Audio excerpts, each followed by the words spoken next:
Bonjour à tous, il est 15h30 et nous vous souhaitons la bienvenue au webinaire de lancement de la consultation des acteurs du marché de l'hydrogène bas carbone et renouvelable en France, organisé par GRT Gaz et Terega. Alors je suis Mathieu Morin, chargé de mission de la direction à la direction de la stratégie de la régulation de GRT Gaz. Je suis accompagné d'Émilie Mauger, ingénieure optimisation réseau à la direction commerce et régulation de Terega.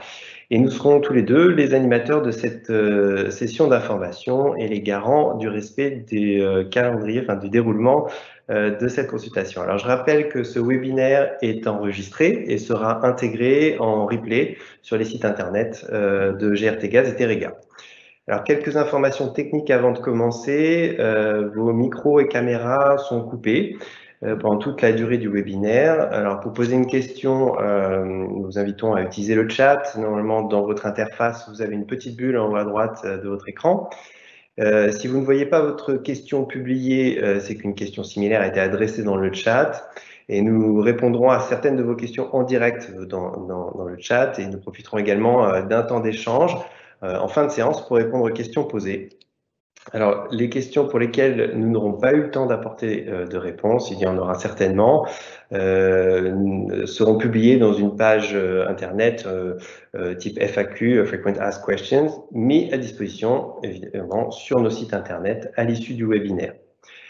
Alors, le déroulé de ce webinaire, les 30 premières minutes seront consacrées à la présentation du contexte, des enjeux, et nous vous partagerons ensuite une vision consolidée des besoins du marché pour terminer par les modalités concrètes de participation à cette consultation. Puis nous aurons un temps d'échange de 15 minutes en plénière où nous reprendrons les questions posées dans le chat et que nous adresserons à nos intervenants. Et enfin, nous rappelons à la presse qui est présente que nous aurons un temps d'échange spécifique dédié de 15 minutes à partir de 16h15. Donc, merci d'utiliser le lien qui vous a été communiqué spécifiquement pour rejoindre ces entretiens presse. Voilà, alors, j'ai le plaisir d'accueillir Thierry Trouvé, directeur général de GRT Gaz, et Dominique Maucly, président et directeur général de Terega, qui vont vous présenter le contexte et les enjeux du déploiement de l'H2 en France. Thierry, je vous laisse la parole. Merci Mathieu, bonjour à toutes et à tous. Je vois que vous êtes nombreux à participer à cette session d'information. Là, je vois que vous êtes presque 310 et ça continue à monter, ce qui démontre l'intérêt qui est porté en France à la filière hydrogène bas carbone et renouvelable et une preuve de son dynamisme.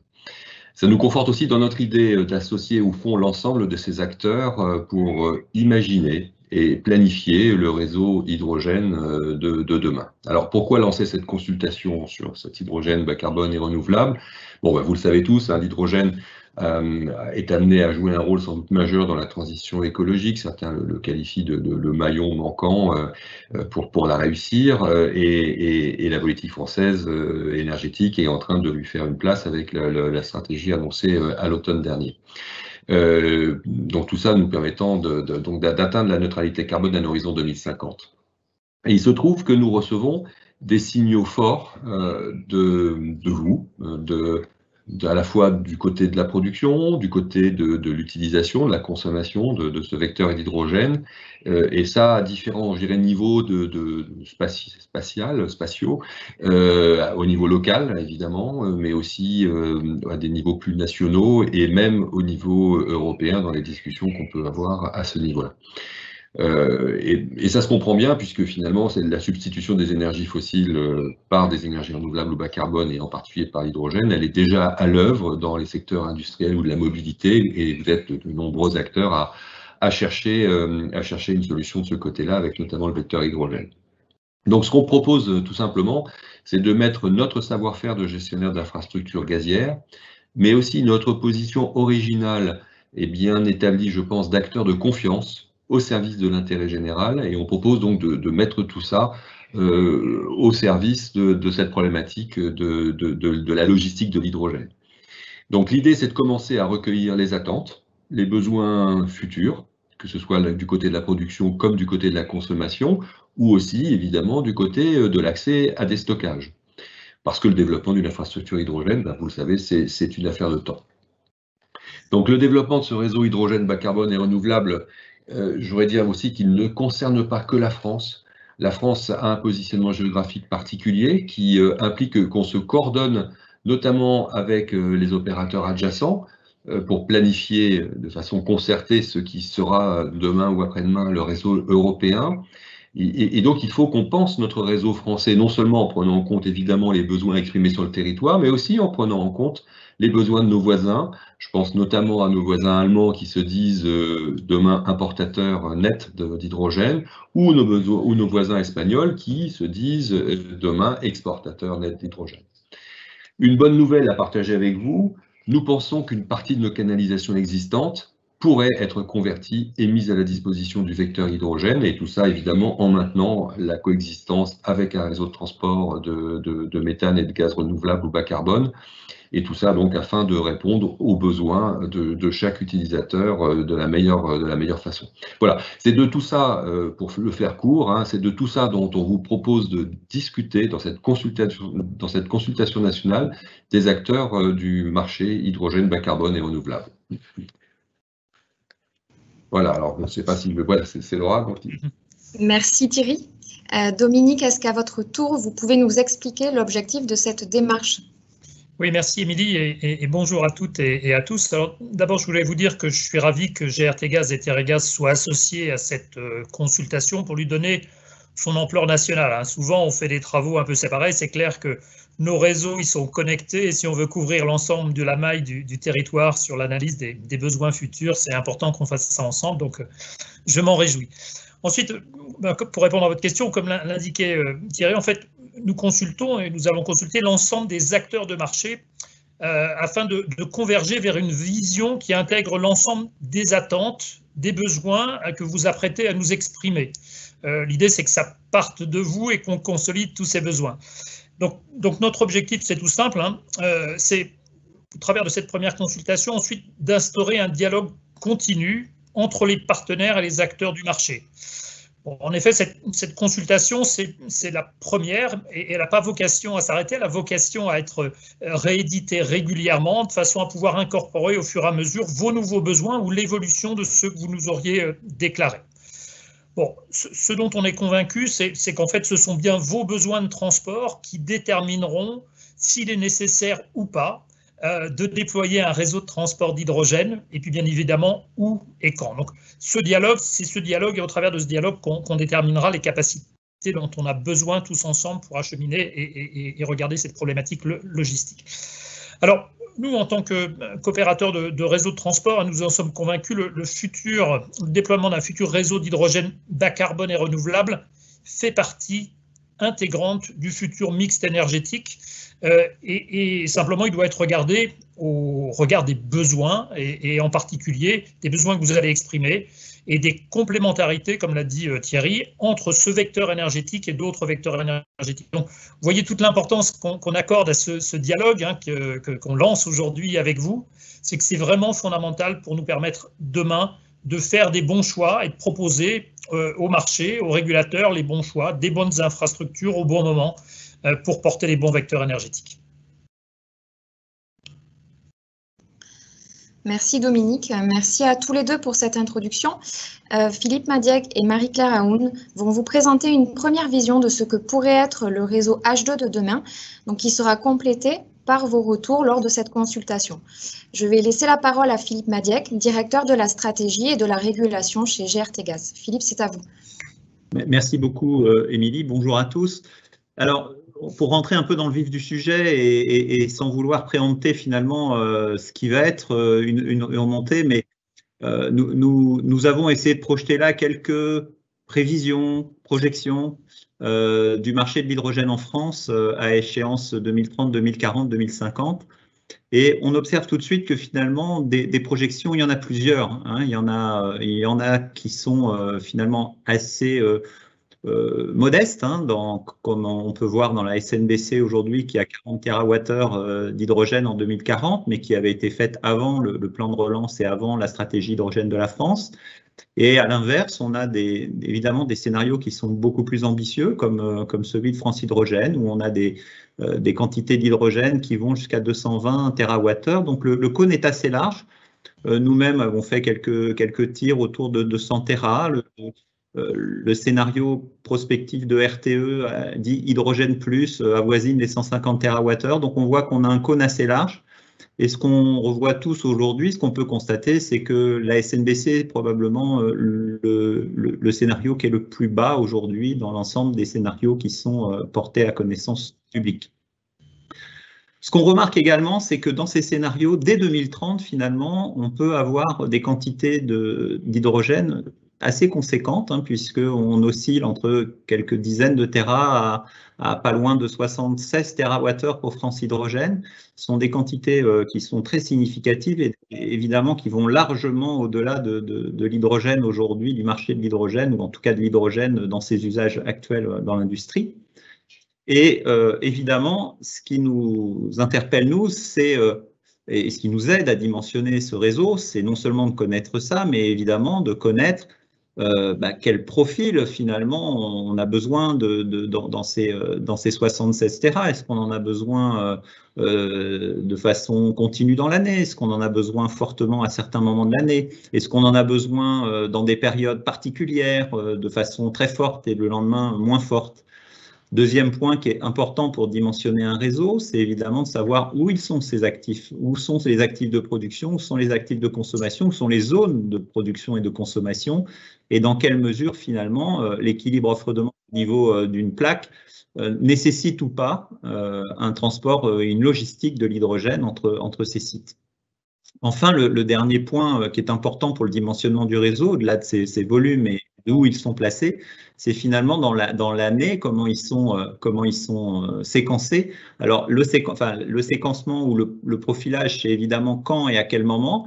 Est-ce qu'il y a besoin de stocker cet hydrogène? Est-ce qu'on a besoin de le stocker dans des petits volumes, dans des gros volumes, c'est-à-dire pour des durations fortes ou pas fortes ou longues?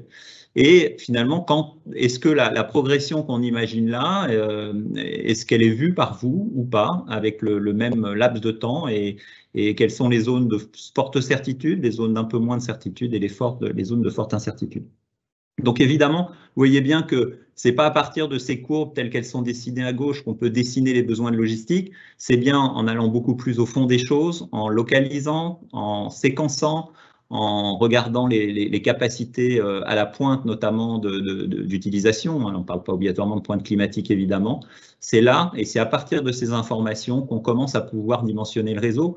Et comme on le sait tous, hein, dans ces matières de logistique d'énergie, mieux on prévoit les besoins et moins la logistique est chère parce que mieux on peut dimensionner les réseaux. Et c'est bien dans cet esprit-là finalement qu'on souhaite et qu'on attend de vous, et on la souhaite fortement, que vous nous apportiez un éclairage sur l'ensemble de ces déclinaisons qui permettent ensemble collectivement, évidemment, de designer le dimensionnement des infrastructures et de la logistique en général, telle qu'on pourrait la prévoir pour adresser ces volumes. Merci beaucoup Philippe. Alors Marie-Claire, vous êtes responsable du pôle relations institutionnelles de Teréga. Est-ce que vous pouvez nous présenter quelles sont les premières tendances, les principaux signaux de consommation, d'importation, les zones qui ont été identifiées à ce jour, aussi bien sur le territoire national qu'en termes de flux européens? Merci Mathieu, bonjour à tous. Alors effectivement, on voit quelques zones de consommation émerger sur le territoire français. Ces zones aujourd'hui, elles regroupent plutôt des bassins isolés, des clusters ou des vallées hydrogènes qui sont plus étendues, et elles se forment surtout autour de plateformes industrielles et des zones portuaires. Alors on le voit sur la carte à Dunkerque, sur la carte sur l'axe Paris-Le Havre, autour de la vallée du Rhône, dans le sud-ouest autour de Lac et de Toulouse par la Nouvelle. On voit aussi un cluster autour de Bordeaux et de Nantes à Saint-Nazaire. Et puis à l'est, un cluster régional se déploie aussi à la frontière allemande et luxembourgeoise. Et puis dans le sud, on voit autour de Marseille, Fos et Toulon. Ce sont donc des zones de consommation qui semblent émerger à ce jour. Face à cela, face à ces zones de consommation, le transport d'hydrogène suppose aussi des zones de production. Et donc, on a besoin aussi d'identifier ces zones de production pour assurer la rencontre de l'offre et de la demande. C'est donc bien l'objet de cette consultation, pouvoir récupérer, comme l'a souligné Philippe Madiec, la localisation et la temporalité des volumes d'hydrogène consommés et produits. Et donc, en complément de ces enjeux domestiques, nationaux, on l'a souligné aussi en introduction, la France bénéficie évidemment d'une situation géographique très favorable.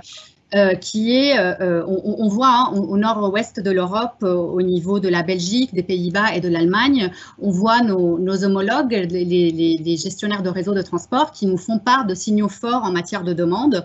Et de l'autre côté, dans le sud, on voit aussi, côté espagnol, une offre potentielle, compétitive et abondante qui peut émerger du côté donc de la péninsule ibérique et puis pourquoi pas à l'avenir du côté de l'Afrique du Nord.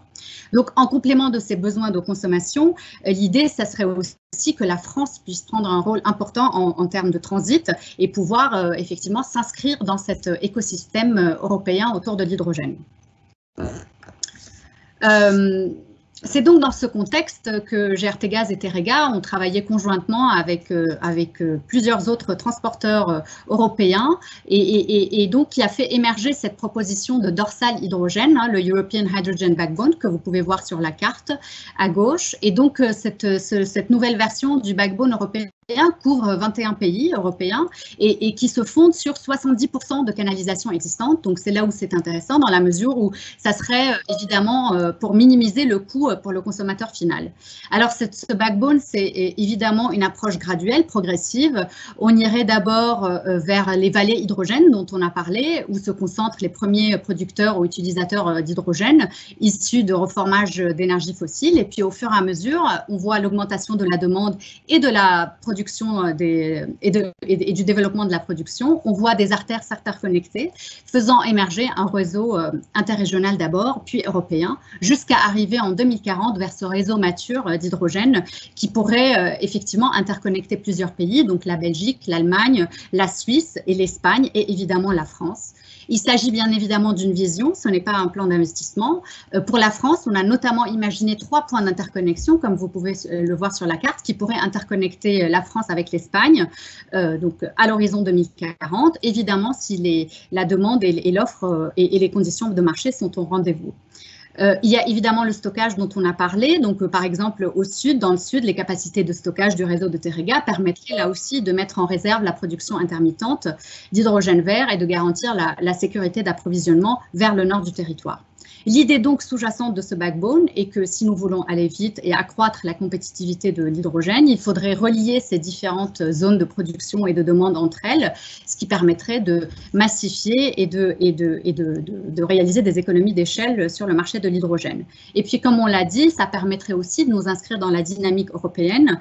Comme on l'a dit, on voit au niveau des pays du Nord-Ouest de fortes ambitions, donc au niveau de l'Allemagne notamment, et puis le Sud, au niveau de la péninsule ibérique, il y a de fortes ambitions en matière d'exportation de l'hydrogène. Donc, il s'agit d'une première proposition. Pour l'affiner et permettre d'aller plus loin, nous avons besoin d'avoir des précisions sur vos besoins de transport d'hydrogène, ce qui nous permettrait de cartographier plus finement les zones de production, les zones de consommation et donc d'imaginer le réseau de transport pour connecter ces localisations sur le long terme. Merci de votre attention. Merci Marie-Claire et Philippe pour ces premiers éléments. Nous allons avec Mathieu Morin vous expliquer les modalités de cette consultation. Ouais, voilà. Alors comme nous l'avons dit en introduction, il s'agit d'une démarche pérenne puisque nous allons lancer cette démarche tous les ans ou 2 fois par an pour être au plus près de vos besoins en matière d'H2. Donc cette consultation est destinée à tous les acteurs de l'H2, privés comme publics, consommateurs comme producteurs, actuels ou futurs utilisateurs et bien d'autres. Donc cette consultation comprend plusieurs outils et plusieurs étapes. Donc tout d'abord, nous avons un site internet dédié à la consultation qui est accessible depuis les sites institutionnels de GRTgaz et de Teréga. Sur ce site internet, vous allez retrouver le replay du webinaire, mais toutes les informations également relatives à cette consultation. Vous aurez également un questionnaire donc, qui est à destination de tous les acteurs du marché de l'H2. Ce questionnaire nous permettra de recenser vos besoins et votre vision en matière d'H2. Donc, il sera disponible à l'issue de ce webinaire jusqu'au 11 juillet. Et donc, il se suivra d'ateliers territoriaux, d'échanges bilatéraux que nous réaliserons courant septembre sur des thématiques bien spécifiques ou des problématiques régionales. Enfin, cette consultation se soldera par une restitution que nous réaliserons courant du mois de décembre, à l'image donc de ce webinaire d'aujourd'hui. Nous vous avons remis nos 2 adresses mail via lesquelles nous restons donc disponibles pour d'éventuelles questions ou remarques tout au long de cette consultation. Et puis, je vais laisser Mathieu vous expliquer plus en détail ce que nous attendons dans ce questionnaire. Mathieu, c'est à toi. Merci, Émilie. Alors, effectivement, ce questionnaire, nous l'avons dit, a vocation à recueillir vos besoins et attentes en matière de transport d'hydrogène. Alors, l'idée est bien de collecter des informations, comme l'a dit Philippe Madiec, en termes de volume consommé, produit, de localisation, mais également l'évolution de ces volumes dans le temps. Alors, le questionnaire en tant que tel s'adresse à tous les acteurs du marché, tous ceux qui s'intéressent de près ou de loin au marché de l'hydrogène. Donc, vous avez un lot de questions communes et puis des questions qui sont plus spécifiques selon vos profils. Donc, Émilie l'a évoqué, des profils institutionnels, académiques, mais surtout industriels et autres profils que je n'ai pas cités. La structure de ce questionnaire est faite en 2 parties. La première partie, c'est plutôt une vision, des questions qualitatives. Donc, on va vous demander comment vous envisagez ce développement du marché hydrogène, quelle est votre vision, et puis la stratégie de votre organisation, que vous soyez une collectivité territoriale ou une entreprise du secteur, quel est le rôle de l'H2 dans votre stratégie de décarbonation. Et puis, on arrivera bien évidemment à vos besoins de transport, de stockage, et un peu plus dans le détail aussi, mais ça reste quand même de manière macro, vos attentes quant aux spécifications techniques. Donc, je parle là de pureté ou de régime de pression. Ça, c'est pour la partie, on va dire, qualitative. Et puis, sur la partie quantitative, c'est là où on va récupérer, on va dire, ce triptyque, volume, évolution dans le temps et localisation. Alors, pour cela, nous vous mettons à disposition un fichier Excel que vous pourrez télécharger à la fin du questionnaire et que on vous invite donc à remplir. Et j'insiste bien sur ce point, c'est que c'est quand même pour nous, pour l'ensemble du marché, la matière première pour définir et concevoir le réseau de demain. Dans ce questionnaire-là, on vous invite à aller dans le détail, par site, par projet, de donner la localisation et pour chaque site, de donner les volumes de production, de consommation, également les capacités. Alors, les dates vont de 2022 jusqu'à 2032. On propose aussi ce que vous renseignez des échéances plus lointaines, à 2040 ou 2050. On sait très bien, on ne sait pas encore où on sera en 2040 et en 2050. Mais si vous avez déjà des idées, n'hésitez pas à fournir un maximum d'informations. Je rappelle évidemment que ces informations-là sont collectées via un outil d'un prestataire qui s'appelle Vocazza. C'est pour ça qu'il y a le petit V dans cette planche. Donc c'est un prestataire de questionnaire, de sondage qui est français. Toutes vos données sont hébergées en France. Et nous vous rappelons que l'idée de ce questionnaire, c'est de restituer en fin d'année une vision possible d'un déploiement de réseau, sachant que vos projets, vos données seront agrégées et resteront anonymes. Voilà, je crois que j'ai tout dit pour le questionnaire. Évidemment, à la suite de cette consultation, ou même pendant, nous sommes à votre disposition pour mettre en place des échanges bilatéraux. Si vous pensez qu'il est nécessaire d'aller plus dans le détail avec GRT Gaz ou Terega, donc n'hésitez pas à nous contacter sur les adresses mail qui s'affichent. Et également, si vous avez des problèmes techniques ou des questions sur comment renseigner le formulaire, n'hésitez pas également à nous contacter. Voilà, je redonne la parole à Émilie qui, pour les premières questions, je pense qu'on peut passer à cette phase. Oui, exactement. Donc on est en train de regarder toutes les questions.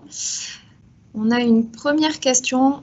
Alors, la Creux a-t-elle un rôle dans cette consultation? Une question que je vais poser à Philippe Madiac.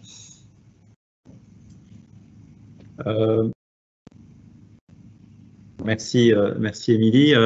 La Creux, là, pour l'instant, n'a pas de rôle particulier, puisque vous savez que l'hydrogène n'est pas un marché qui est régulé. D'ailleurs, pour l'instant, c'est un marché qui n'est pas le marché du vecteur énergétique. Donc non, à la question, la réponse est non. Évidemment, la Creux est invitée et partage avec nous l'ensemble de ces éléments, hein, évidemment. Oui, on l'a informé en amont du lancement de cette consultation, elle est invitée. Mais actuellement, c'est vrai que ce n'est pas une activité qui est de son ressort en termes de régulation, puisqu'il n'y a pas de régulation. On peut peut-être passer du coup à une deuxième question. Est-ce que du point de vue régulatoire, le réseau français est prêt pour voir l'H2 circuler? Et quand est-ce que l'on pourrait commencer à recevoir des demandes de connexion par des producteurs indépendants d'H2? Je soumets cette question. Peut-être que Thierry, vous souhaitez y répondre? Il y a beaucoup de questions, je trouve, dans cette question, parce que d'un point de vue régulatoire, il y a deux façons de l'interpréter. Ça peut être la régulation économique, du style de celle que la Creux fait. Donc là, on a répondu, il n'y en a pas aujourd'hui, donc tout est possible. Ça peut être aussi la régulation du point de vue de la sécurité industrielle.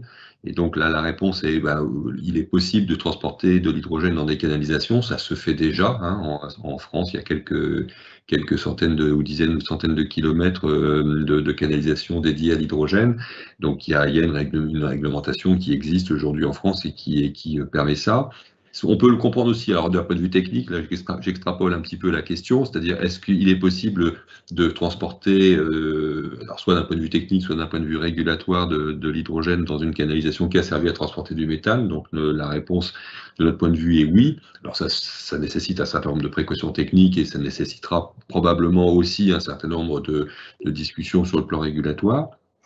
L'autre aspect de la question, c'était quand est-ce qu'on pourra raccorder quand est-ce qu'il y aura des demandes où on pourra raccorder des demandes. Alors là, il y a déjà des demandes. Alors simplement, on a aujourd'hui, j'ai le sentiment, des demandes, mais je parle sous contrôle de Philippe ou de Mathieu, on a des demandes d'acteurs, pour Gertegas, Terega pourra préciser de son côté, je pense que c'est similaire, d'acteurs qui se proposent éventuellement d'injecter soit de l'hydrogène, soit un mélange d'hydrogène et de méthane dans le réseau de gaz existant, donc pour faire du mélange. Donc ça, on a déjà ce type de demande. On a aussi des contacts, et d'ailleurs c'est la raison pour laquelle on a pris cette initiative ensemble.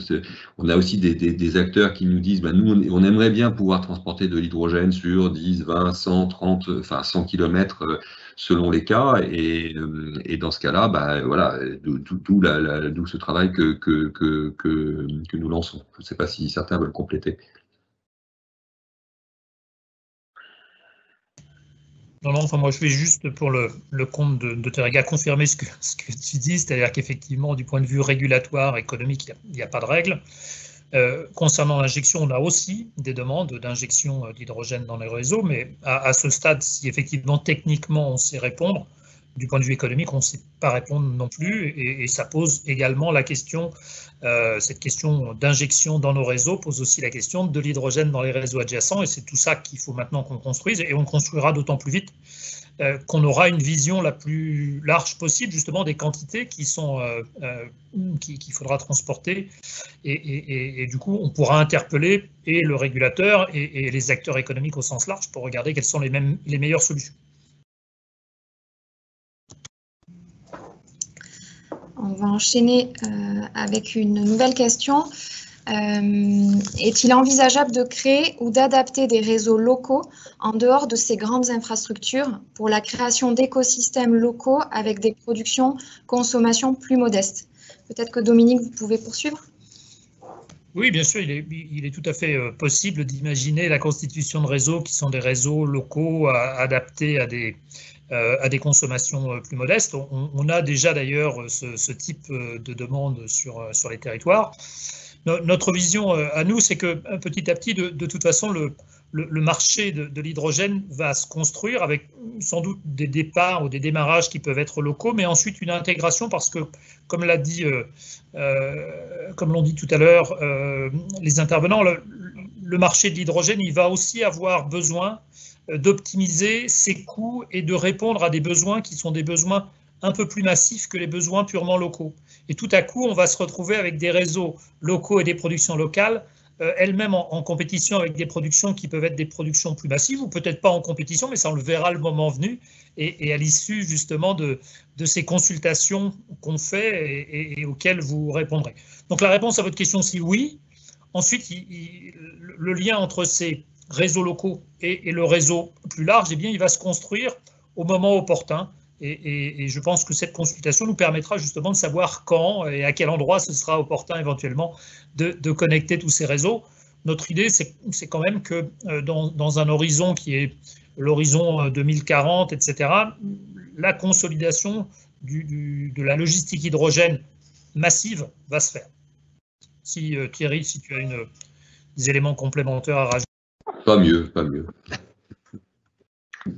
Alors oui, une autre question, peut-être que alors je vais l'adresser à Marie-Claire Aoun. On me pose la question, est-ce que ce serait un réseau de transport d'hydrogène vert uniquement ou d'hydrogène de manière générale, quel que soit le moyen de production? Alors, je dirais que ce sera un réseau d'hydrogène probablement renouvelable et bas carbone. Je pense que l'idée, c'est de s'inscrire dans la dynamique actuelle qui a été annoncée notamment dans la stratégie hydrogène française, qui souhaite développer l'hydrogène bas carbone et l'hydrogène renouvelable.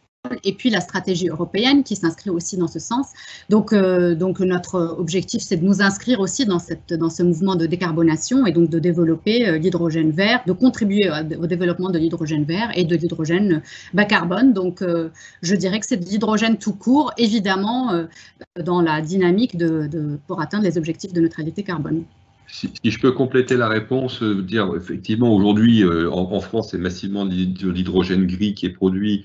Mais cet hydrogène gris, il a déjà sa logistique, donc on ne voit pas bien ce qu'on va rajouter en plus. On imagine effectivement que ce sera plutôt, comme Marie-Claire vient de le dire, pour l'hydrogène renouvelable ou bas carbone.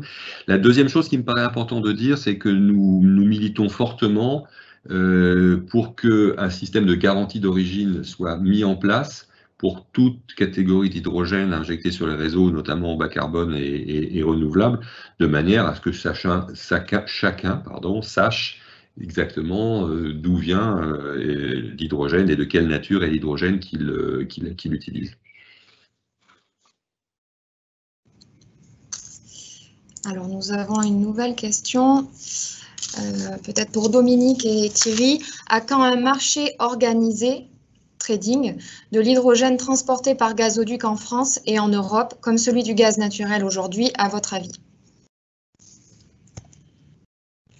Je pense que là aussi, ça va dépendre des quantités et globalement de la structuration du marché. Pour qu'il y ait un marché, il faut, et c'est l'avantage qu'on a aujourd'hui sur le gaz naturel, c'est qu'on a aujourd'hui une structure ouverte, communicante de l'ensemble des faisceaux de gaz, que ce soit ceux qui sortent des stockages, ceux qui arrivent par le GNL, ceux qui viennent par les frontières, etc.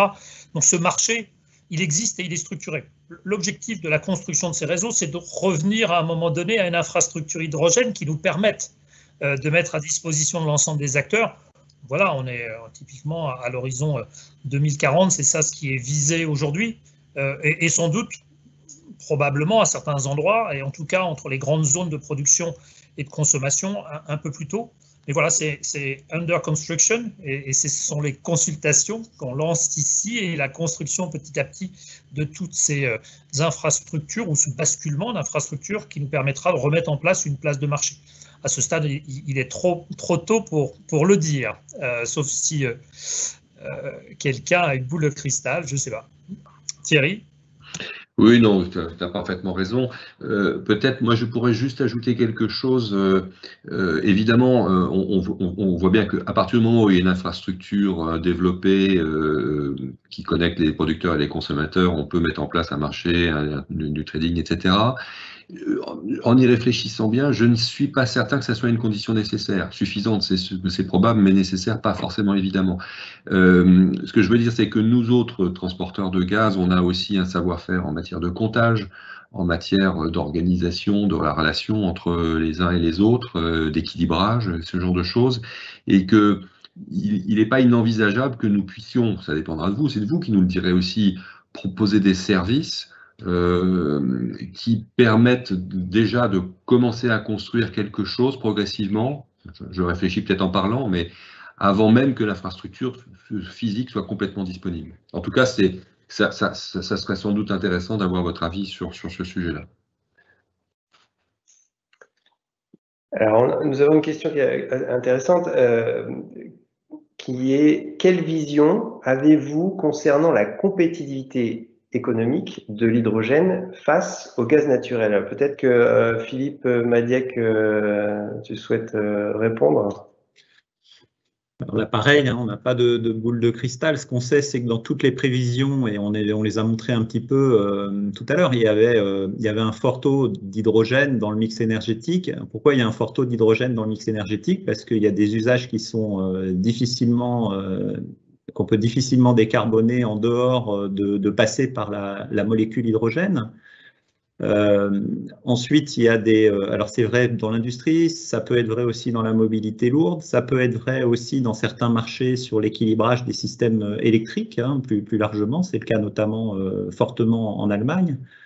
Donc je dirais que le coût de production est une chose, le fait que l'hydrogène dans ses usages trouve avec un prix et un coût de production raisonnable une voie de satisfaire une partie des segments, ça je pense que c'est plus ou moins démontré. Après, ce qu'il faut voir aussi, c'est que ce sont des technologies qui sont connues aujourd'hui technologiquement, qui sont toutes à un stade pré-industriel, je dirais, pour la plupart, ou industriel sur des petits volumes. Aujourd'hui, il y a beaucoup de projets qui imaginent des électrolyseurs à forte capacité. Donc c'est quelque chose, l'argent public va alimenter assez fortement ces productions. Par ailleurs, comme on l'a vu un petit peu tout à l'heure, il y a des zones qui sont plus ensoleillées que d'autres, il y a des zones qui sont plus venteuses que d'autres. Et on peut rajouter à ça toutes les technologies qui se développent aussi ou qui se redéveloppent pour certaines, qui sont de l'hydrogène bleu, fait par pyrolyse par exemple. Voilà, donc on a quand même une foultitude de technologies qui sont en train de trouver un peu leur allure de croisière et leur industrialisation dans des proportions un peu importantes. Et puis il ne faut pas oublier que toute la recherche aujourd'hui travaille via un financement public qui est fort depuis le plan de relance. Donc du coup, ce qui fait que les objectifs que se donnent les filières pour le coût de cet hydrogène sont fortement à la baisse dans les prochaines années.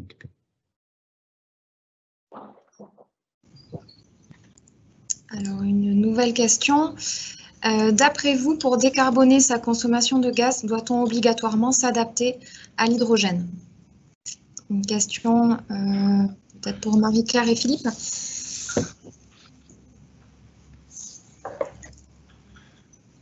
Non, la réponse est non. Non. Non, la réponse est non. Le gaz méthane peut être aussi une façon de se décarboner. D'abord parce qu'il y a des gens qui aujourd'hui utilisent encore du charbon ou du fioul et qui peuvent se décarboner avec du gaz naturel, mais aussi parce que l'utilisation du biométhane peut être une solution extrêmement souple pour éviter de changer son process. Voilà, donc nous, ce que nous cherchons à faire, c'est de travailler sur toutes les solutions qui sont dans notre domaine de compétences, qui sont des solutions gazières. L'hydrogène en est à l'évidence une, mais ça n'est pas la seule vu de notre point de vue. Alors, une petite question plutôt opérationnelle sur les consultations. On nous demande si des campagnes de ce type ont été lancées en parallèle en Allemagne, Pays-Bas, Belgique, Luxembourg et dans les pays du Sud pour une vision européenne. Émilie, peut-être que tu souhaites répondre à cette question? Oui, effectivement, c'est une démarche qui a été réalisée dans d'autres pays européens, comme en Allemagne, aux Pays-Bas, en Belgique, donc qui a même été donc lancée plusieurs mois avant nous. Donc nous prenons le train en marche et réalisons effectivement une démarche qui est similaire à celle qui a été réalisée dans d'autres pays. Alors, je vais soumettre une autre question à la suite puisque tu viens de répondre, Émilie. Est-il possible de connaître les positions précises des réseaux convertibles et leur capacité pour pouvoir envisager l'utilisation de ce réseau hydrogène pour approvisionner un client? Alors, je donne la parole à Philippe. On a, en fait, c'est un peu je dirais que c'est un peu le résultat aussi, ou en tout cas qu'on va co-construire ensemble.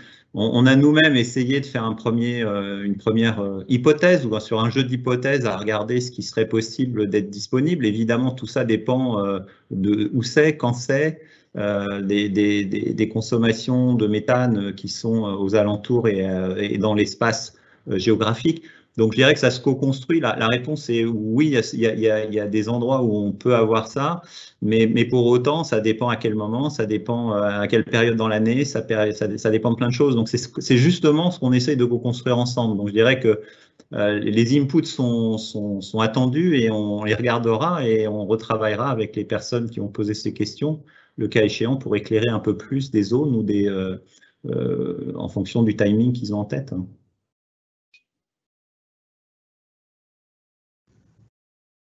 Alors, une nouvelle question. Croyez-vous à l'hydrogène issu de biomasse? Une question peut-être pour Dominique et Thierry. Oui, alors effectivement, il y a de l'hydrogène, il y aura de l'hydrogène issu de biomasse. Après, c'est comme tout, c'est-à-dire que cet hydrogène, il peut être pur ou il peut ne pas être pur, et puis tout dépendra aussi de son coût de production, à comparer au coût de production d'autres natures d'hydrogène, en commençant par l'hydrogène fatal, et puis ensuite les hydrogènes produits de façon un petit peu plus massive, mais bon, c'est possible. Maintenant, la réponse économique n'est pas encore complètement évidente.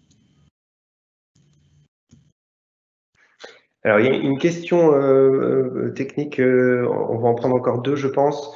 Pour une collectivité, comment pouvons-nous répondre sur des questions type volume et temporalité qui relèvent de projets portés par des industriels et qui sont souvent confidentiels? Faut-il rester seulement sur nos besoins liés à nos flottes? Alors, je vais prendre la question. En tant que collectivité, effectivement, vous avez certainement dû entendre parler de projets. Nous invitons à ce que les projets soient listés ou au moins répondus dans le formulaire par les entreprises qui en ont la gestion. Néanmoins, cela ne vous empêche pas de pouvoir éventuellement y répondre, mais sachez que ces informations restent confidentielles et seront agrégées et anonymes. Donc, si vous ne souhaitez pas que vos projets apparaissent dans cette agrégation, il faudra absolument que vous nous alertiez si vous voulez nous transmettre des informations ou bien ne pas les transmettre. Mais je rappelle évidemment que la planification optimale, elle sera grâce à vos réponses. Donc, plus vous serez de répondants et plus la planification sera optimale.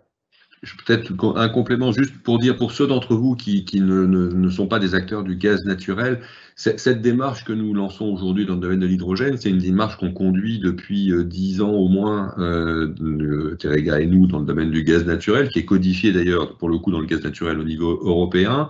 Et donc, nous avons l'habitude de recueillir des besoins qui sont souvent confidentiels pour les porteurs de chaque projet individuel, d'en garantir la confidentialité.